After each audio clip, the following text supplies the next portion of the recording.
केंद्रीय सूचना एवं प्रसारण तथा खेल एवं युवा मामलात मंत्री अनुराग सिंह ठाकुर आज एक दिवसीय दौरे पर जयपुर पहुंचे। हवाई अड्डे पर पत्रकारों से बातचीत करते हुए उन्होंने कहा कि आज़ादी के अमृत महोत्सव के माध्यम से देश के नागरिकों को आज़ादी के आंदोलन में हिस्सा लेने वाले स्वतंत्रता सेनानियों के योगदान के बारे में जानकारी मिल रही है।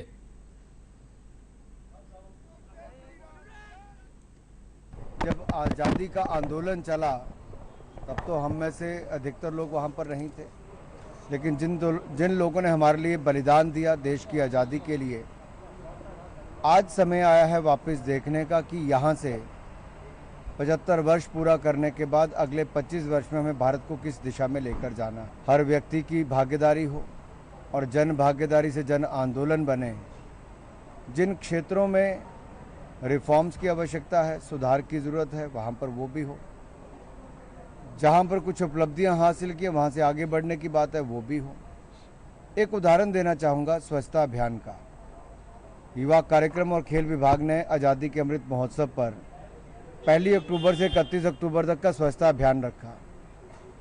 हमने लक्ष्य रखा था 75 लाख किलो प्लास्टिक और वेस्ट इकट्ठा करने का। आज मुझे कहते हुए प्रसन्नता है कि 30 अक्टूबर हुई है, 108 लाख किलो हमने उसमें वेस्ट इकट्ठा किया है। 75 लाख किलो करना था, लेकिन 108 लाख किलो वेस्ट इकट्ठा किया है। ये अपने आप में दिखाता है कि देश का युवा जो चाहे वो कर सकता है।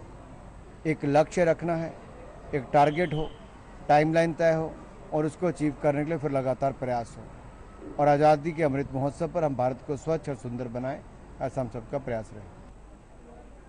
देश में खेलों को बढ़ावा देने पर जोर देते हुए केंद्रीय खेल मंत्री ने कहा कि खेल राज्य का विषय है। राज्यों को सभी खेलों के साथ साथ चुने हुए 3 खेलों को विशेष रूप से प्रोत्साहित करना चाहिए।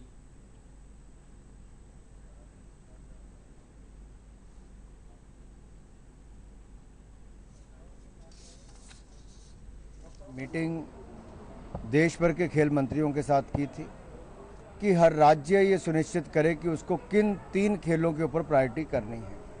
सभी खेलों को प्रमोट करे, लेकिन प्रायोरिटाइज किन 3 खेलों को कर सकते हैं। उसके बाद उसका आधारभूत ढांचा क्या है, उसके कोचेस कितने, उसके इवेंट्स क्या हैं। एक तो ये हो। दूसरा, कॉरपोरेट की इन्वॉल्वमेंट हो, एजुकेशनल इंस्टीट्यूट्स की इन्वॉल्वमेंट हो। शिक्षण संस्थान, स्कूल, कॉलेज, यूनिवर्सिटी जब भाग लेंगे तो कैलिफोर्निया, अगर मैं आपको एक उदाहरण के तौर पर कहूँ, दुनिया भर में यूनिवर्सिटीज़ का बहुत बड़ा योगदान ओलंपिक मेडल जीतने पर है। स्टैनफोर्ड ने इस साल टोक्यो ओलंपिक्स में 126 मेडल जीते, रियो ओलंपिक्स में 127 मेडल जीते थे। तो अगर भारत की यूनिवर्सिटीज़ भी कुछ गेम्स को पिक करती है, प्रमोट करती है, खिलाड़ी भाग लेते हैं, तो उससे एक बल मिलेगा। खेल विशेषता राज्य का विषय है, तो राज्यों को उसमें बड़ी भूमिका निभानी चाहिए। नेशनल स्पोर्ट्स फेडरेशंस और स्टेट एसोसिएशंस टीमों को सिलेक्ट करती हैं, पारदर्शी तरीके से करें, अच्छा करें और उसको प्रमोट करें। केंद्र सरकार ने टारगेट लंपिंग पोडियम स्कीम के माध्यम से एलीट एथलीट को देश और विदेश में ट्रेनिंग देने का काम किया है। और पिछले भी अगर आप देखेंगे, पिछले 4 साल में कई एथलीट्स ने तो 1-1 हज़ार दिन कैंप में लगाए हैं, इवेंट्स में पार्टिसिपेट किया है। मोदी जी ने स्वयं खिलाड़ियों से बातचीत की है, जिससे उनका मनोबल भी बढ़ा, सुविधाएं भी मिली, कंपटीशन भी मिले। अगर हम सब इकट्ठे मिलकर, खेल संघ, राज्य की सरकारें, केंद्र सरकार, एजुकेशनल इंस्टीट्यूट और कॉरपोरेट जगत, पांचों मिलकर इकट्ठे होकर काम करेंगे तो हम खेलों में और भी बेहतर कर सकते हैं।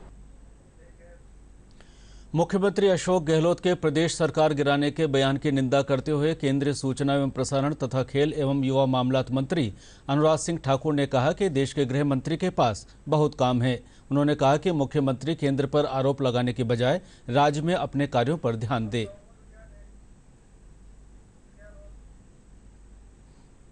लगता है देश के गृह मंत्री के पास बहुत सारा काम रहता है और उस काम में वो अपने लगातार देश के लिए काम कर रहे हैं।